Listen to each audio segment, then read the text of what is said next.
deny them their rights as they have done to us for so long.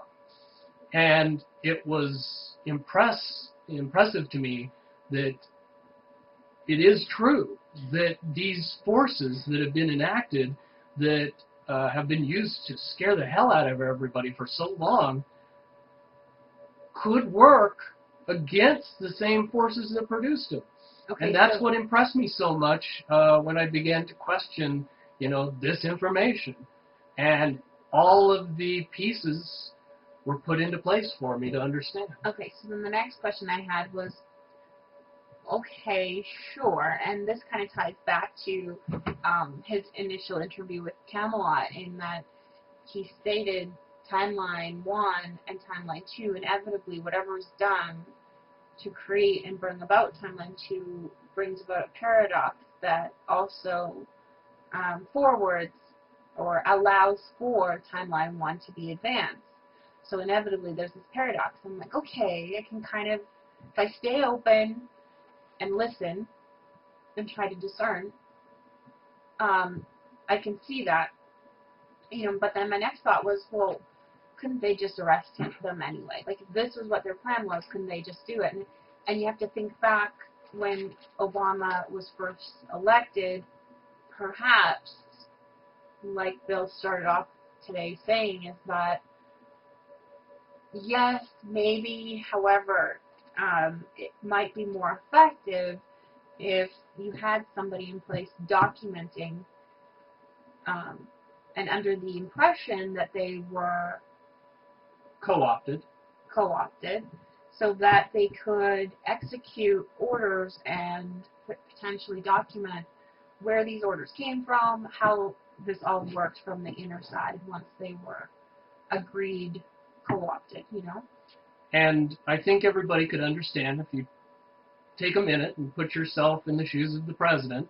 You take your oath of office, you walk over to the White House your first day, and, within a few months, you figure out that those changes that you expected to make, that you made promised in your campaign, were continuously undermined and continuously derailed.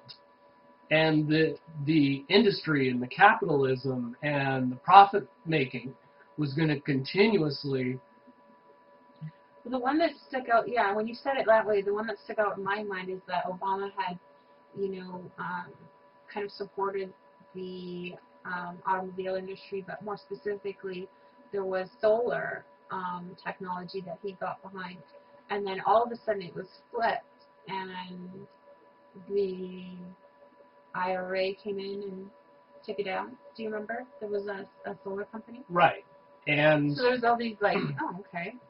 There's many, many things and many, many ways and many, many examples of what's happened. And that was very confusing, though. And I just observe, and I always go, well, that's interesting. Take note of that. And then maybe at some point the last thread will connect them, and you can go, okay, So then the next thing you said to me was, well, that's what Columbia was all about. Well, Columbia was the straw that broke the camel's back. Columbia was the taking down of the members of the Secret Service and the military that were going to get in the way of this change. And that's an important piece, because if you have people in your organization that are directly working against you and are, in fact, there to protect you, you need a way to get those people out.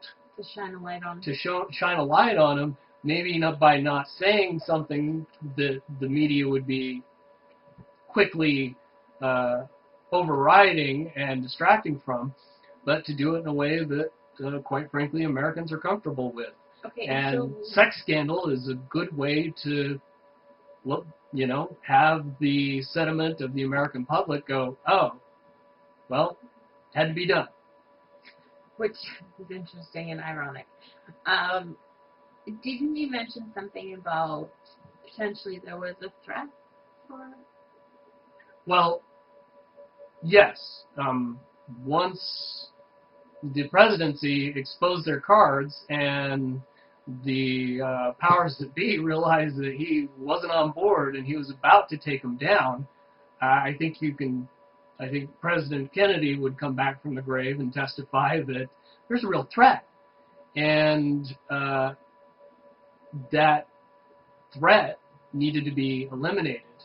And the CIA and the FBI and the Secret Service and the Federal Marshal System and the military needed to be on board and needed to be under control. Well, and then this goes back to, again, our interview with Drake on Friday, which was we had intended to kind of go into this conversation with Drake, but at that point we realized we really weren't clear on how to present it yet and how we felt. We wanted to take more time to kind of collect ourselves and really get quiet and listen to our inner guidance. And quite frankly, we wanted to hear what his... If Drake was given this choice to undertake this mission, he would have been bringing up this subject and he would have been contacted. And there's a reason that I was asked to do it and why I'm taking up the challenge. And Bill felt it would have been, just so everybody out there that I know was patiently waiting and asking where this video was, understands, Bill felt at that point it wouldn't have been fair to ask Drake to take this on because Bill was the one that was contacted, and you know, if later down the road Drake wants to come back and comment, that would be something we're definitely open and willing to have happen. But at the time, Bill felt it would have been unfair to kind of like unload it on him. So. But at the same time, I did question him about. I mean, I had this information when I was doing the interview, so I did ask the question. We were throwing around the idea of going into it. It just. But he's, you know, what he said during the interview was enough to give us kind of a feeling of confirmation, because he did make those specific statements that there will be arrests. There'll be a list of people who are arrested and a list of why. There'll be a list of people who people expected to be arrested that aren't, and that information as to why will come out. And there'll be people who people think they know for sure are, you know, like on the bad guy side that in fact aren't. And so we kind of like, okay, this is falling into the line of what we were. Now, let me speak very specifically on this. The reality of what's going on and the message of what's going on has been undermined, and the message that you weren't supposed to hear, you haven't heard. The message hasn't gotten out. Anytime the truth got out, it was demolished and discredited and disinfoed to the hills. Certainly when I began talking at the end of January, I experienced that on a level that is completely unbelievable.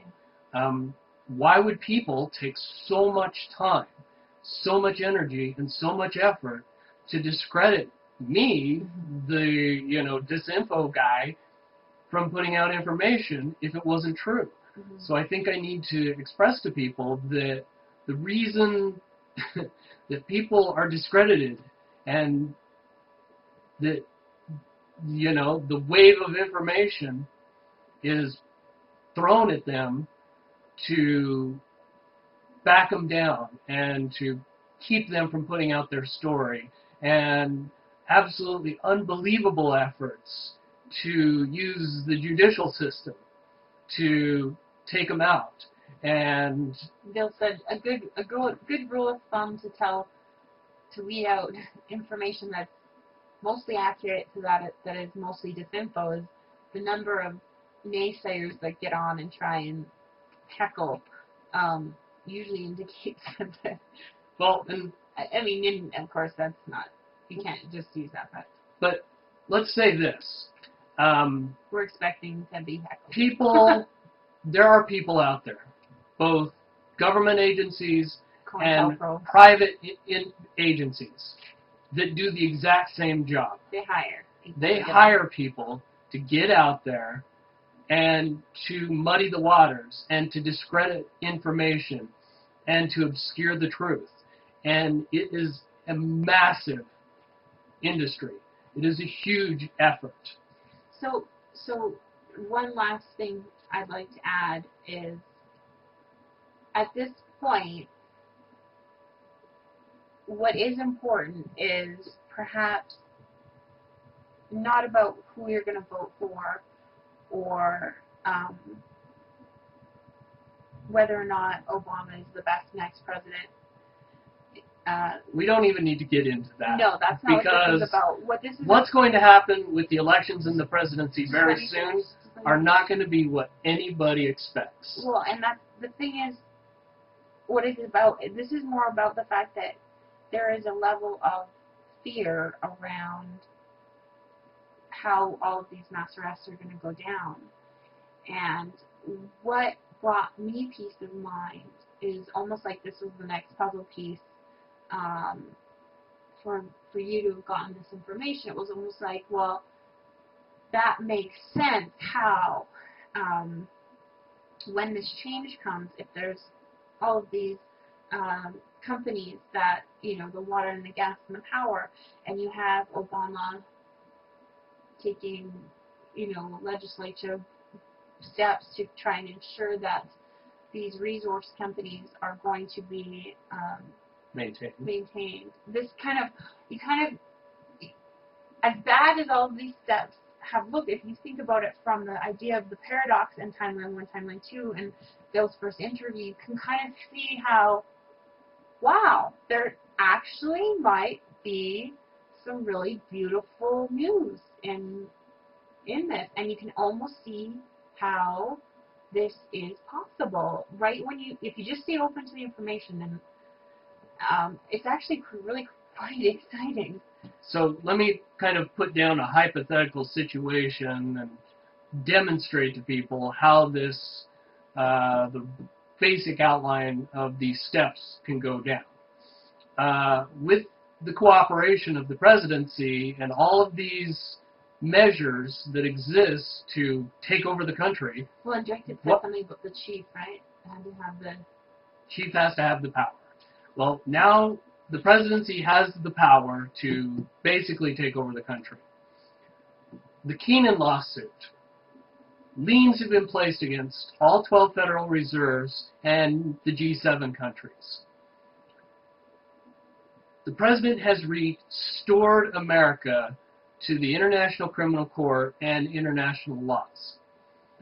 Those steps can be utilized to then enforce those liens. Those liens would destroy the Federal Reserve because they do not have the hard capital currency to repay those judgments. The G7 countries would be destroyed because they do not have the hard capital currency, $5 trillion I think it is, to pay. So the financial industry would be wiped out and would have to be reformed. And a new system would then take it over legally and make it so that a new power structure was put in place in the financial system. And no longer could a small group of people on the planet print all the money that they wanted and use that money to buy things that they can't buy because they don't have to back up that money with anything. At that point, a new system would step in, a system that exists, that's ready to go, and would take control of finances, and then would be able to distribute that money not on a debt basis like has been done in the past, but on a resource basis.